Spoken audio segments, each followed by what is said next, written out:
So the critical first step is the plan, the blueprint.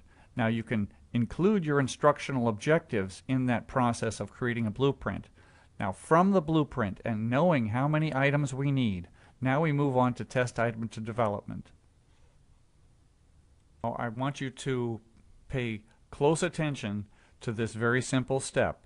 This is something that Rick Stiggins taught me, others in test preparation taught him. The key to translating your achievement targets into test items is that you go first through the step of writing propositions about the important content.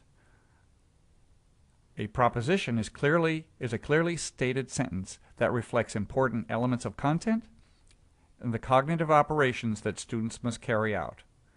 That's a quote from Stiggins. Now let me give you some examples of propositions.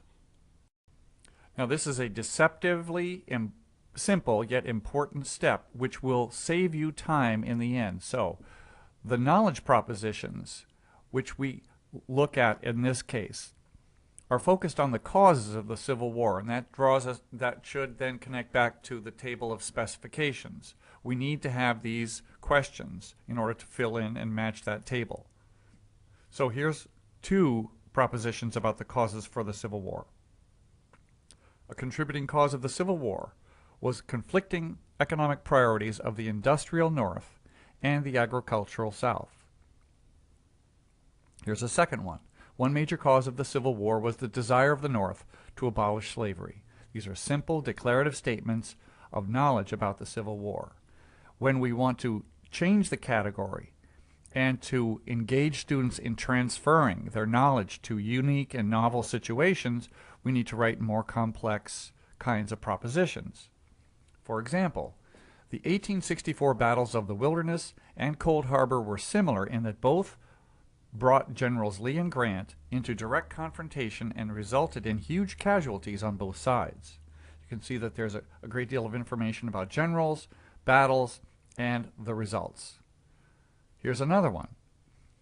Superior weaponry and training were primary reasons for the ultimate victory of the Union Army in the Civil War.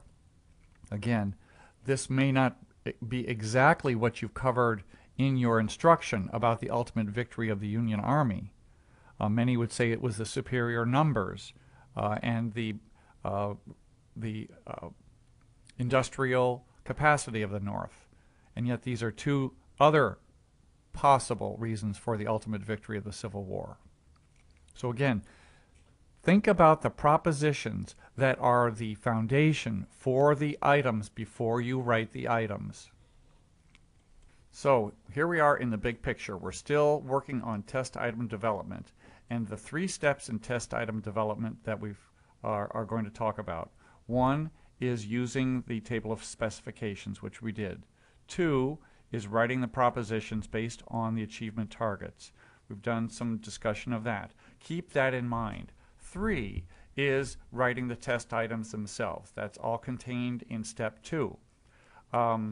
Let's go ahead and take a look at the variety of selected response items.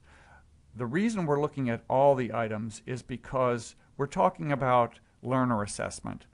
And that means we're talking about assessment in your programs as well as the national board assessments and certifications. I realize that they rely heavily on multiple choice. That's why we need to then concentrate on getting a broader picture of the other items and what they're capable of.